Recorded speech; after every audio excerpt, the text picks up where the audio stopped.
জি বলেন। ওয়ালাইকুম আসসালাম, জি শোনা যাচ্ছে, বলেন।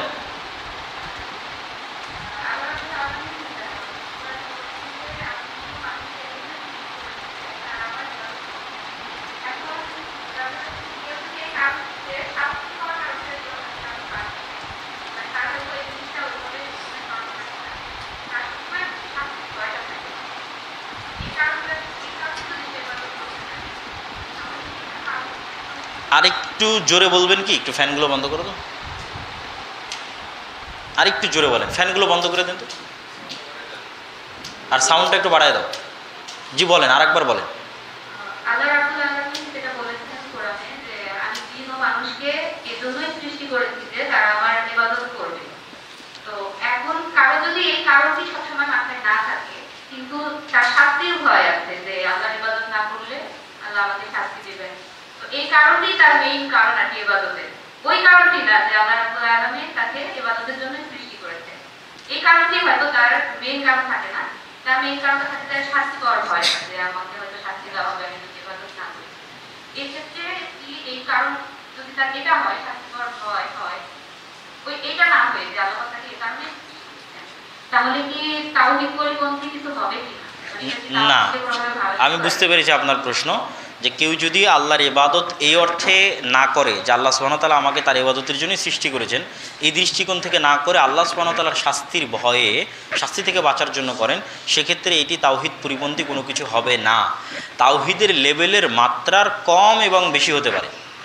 যে একজন নিজেকে পরিপূর্ণরূপে আল্লাহ সুবহানাহু ওয়া তাআলার অনুগত বান্দা হিসেবে প্রমাণ করতে চায়, আল্লাহর দেওয়া নিয়ামত রাজির শুকরিয়া আদায় করতে চায়, যেমনটা নবীদের সেন্স ছিল, তো সে তাওহীদের সর্বোচ্চ স্তরে পৌঁছতে পারে। কিন্তু আরেকজন যে আল্লাহ সুবহানাহু ওয়া তাআলার আযাবের ভয়ে আল্লাহ সুবহানাহু ওয়া তাআলাকে স্বীকৃতি দেয়, তার এটা তাওহীদ পরিপন্থী হবে না, তাওহীদের স্তরের কম বেশি হতে পারে।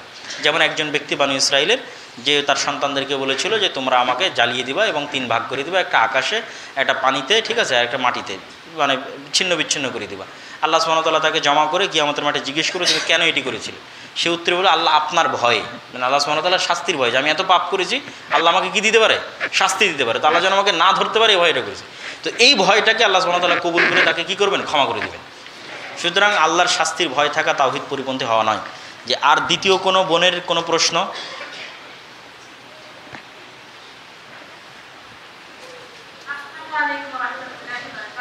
ওয়ালাইকুম আসসালাম।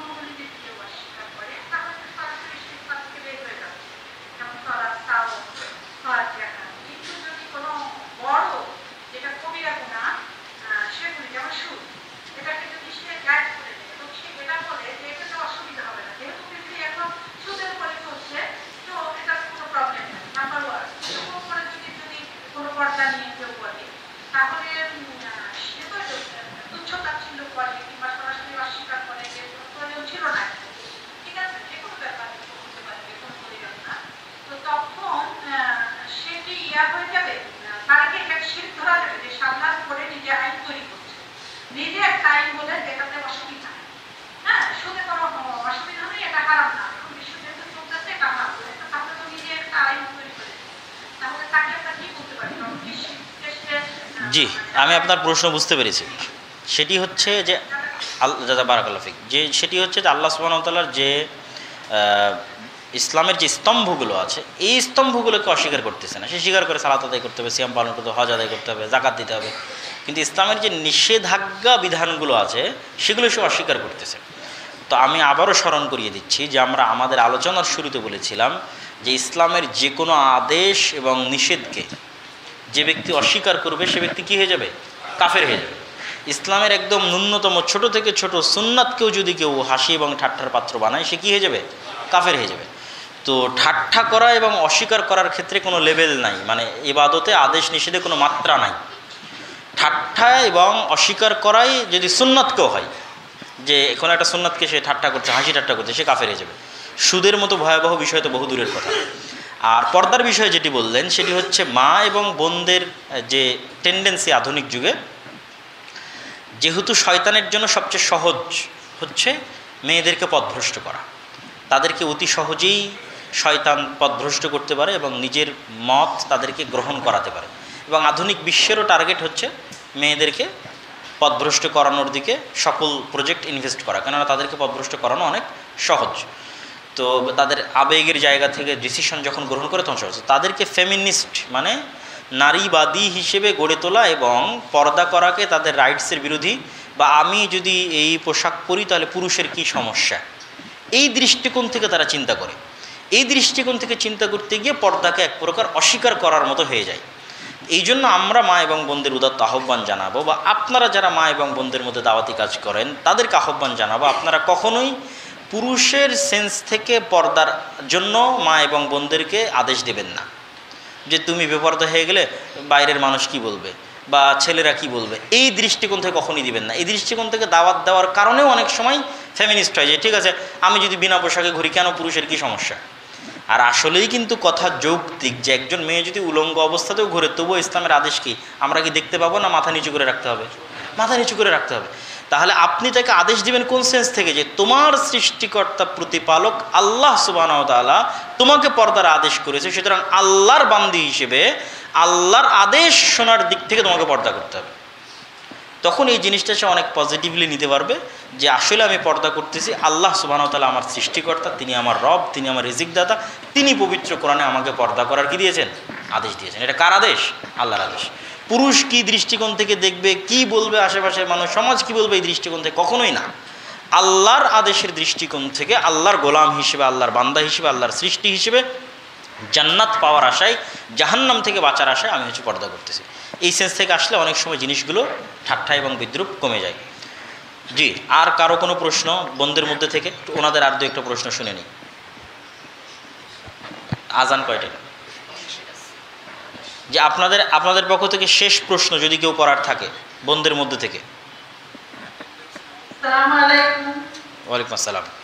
আমার প্রশ্ন হচ্ছে, গতকাল জুমায় যে খুতবাটা হলো, তা আমরা তো আজকের দার্স সংশ্লিষ্ট প্রশ্ন হলে আমরা নিতে পারবো, অন্য প্রশ্ন হলে আমরা যেহেতু সময় খুব সংক্ষিপ্ত তো অন্য সময় নিব।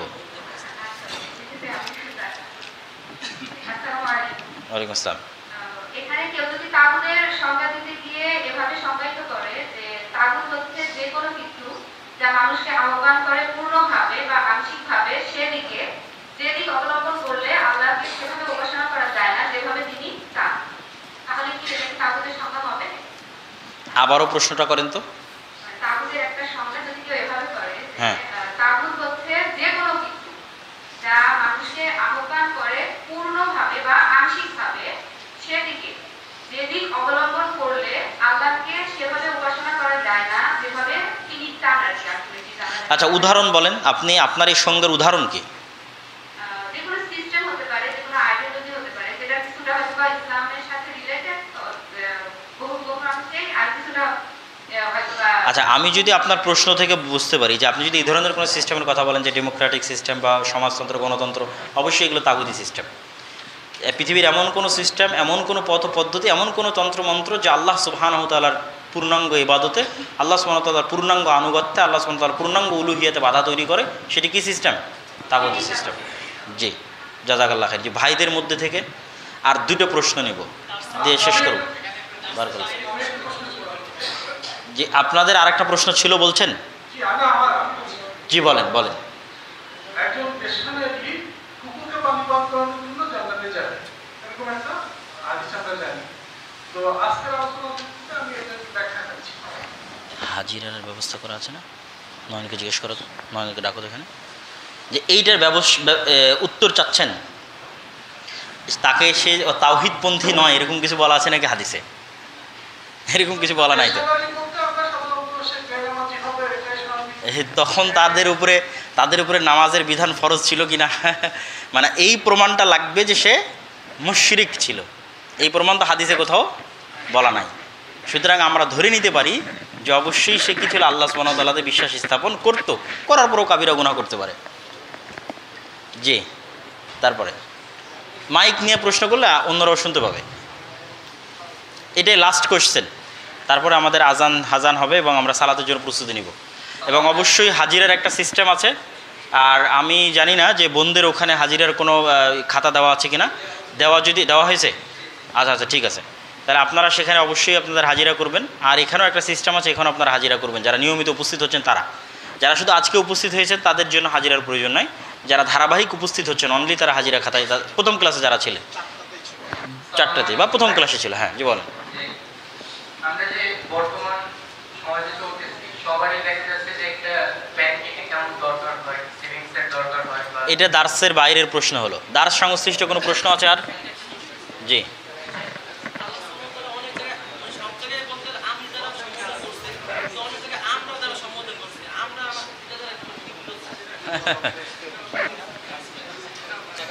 আচ্ছা, এইটার উত্তর হয়তো কিতাবুত তাওহীদের মধ্যে আসতে পারে, বলা যায় না। খাতা কি একটাই না কয়েকটা করে আছে? আর বাকিগুলো, বাকি কয়টা বাকি আছে? হ্যাঁ 70টার মতো বাকি আছে। তো করে ফেলো, এখনই বসতে হতে করে ফেলো। হোক আস্তে আস্তে, এখন থেকেই হোক। জি কি বললেন? 7 জমিন, 7 জমিন, 7 জমিনের ব্যাখ্যা জানতে চাচ্ছেন? আমার কাছে যেটি মনে হয়, আমি জানি না, আল্লাহর সৃষ্টি তো আল্লাহ ভালো জানে, ঠিক আছে। আমার কাছে যেটি মনে হয় যে আমরা আছি তাহতা সামাই দুনিয়া, নিচের আসমানের মধ্যে। তো এই নিচের আসমানে অসংখ্য গ্রহ নক্ষত্র আছে না, তারপরে যে গ্যালাক্সি আছে, মানে হাজার হাজার লক্ষ লক্ষ গ্রহ কিনা একটা গ্যালাক্সি তৈরি হয়েছে। গ্যালাক্সির বাইরে যখন যাওয়া যায় তখন দেখা যায় এরকম লক্ষ কোটি গ্যালাক্সি আছে, ঠিক আছে। এই লক্ষ কোটি গ্যালাক্সির বাইরে গেলে আরও অসংখ্য, মানে বিজ্ঞানীদের দাবি অনুযায়ী তারা 98% মানে 100%-এর মধ্যে অনলি 2% বা 1% তারা, বা তারও কত কম পার্সেন্ট তারা জানে আর কি, বাকিটা তারা জানে না মহাশূন্য। তো যদি এই আল্লাহর কোরআনের আয়াত অনুযায়ী যদি তাহতা সামাই দুনিয়া এত কিছু হয়, তাহলে প্রত্যেক আসমানের মধ্যে এরকম এত কিছু থাকতে পারে। দিস ইজ পসিবল, যে এই আসমানের নিচেই যদি এত লক্ষ কোটি গ্রহ নক্ষত্র গ্যালাক্সি থাকে, তাহলে ওই আসমান যখন আমরা সেকেন্ড আসমানে যাব তখন তখনও এরকম থাকবে, সেখানে আর একটা জমিন থাকবে। তৃতীয় আসমানে যখন যাব তখন সেখানে এরকম সব কিছু থাকতে পারে, এই ধরনের কিছু, সেখানে আর একটা জমিন থাকতে পারে। এইভাবে 7 আসমানের মধ্যে 7টা জমিন থাকতে পারে। কিন্তু এই জমিনের মধ্যে 7টা জমিন অন্তত বিজ্ঞানীদের যে ভাষা বা যে প্রমাণ তাতে নাই আর কি। তো ঠিক আছে, আমরা বৈঠক শেষে দোয়া পড়ি, উজু করারও সময় দিতে হবে। দার্স সংশ্লিষ্ট প্রশ্ন জি বলেন। প্রচলিত যে রাজনীতি আছে এর মধ্যে যদি আমরা আগে অংশগ্রহণ করি তাহলে কি আমি পরিকল্পনা? এটা আজকে দার্স সংশ্লিষ্ট হলো না, এটা একদম লাস্টের দিন প্রশ্ন করা যেতে পারে, কিতাবুত তাওহীদ শেষ হলে আসবে, এগুলোর উত্তর কিতাবুত তাওহীদে আসবে।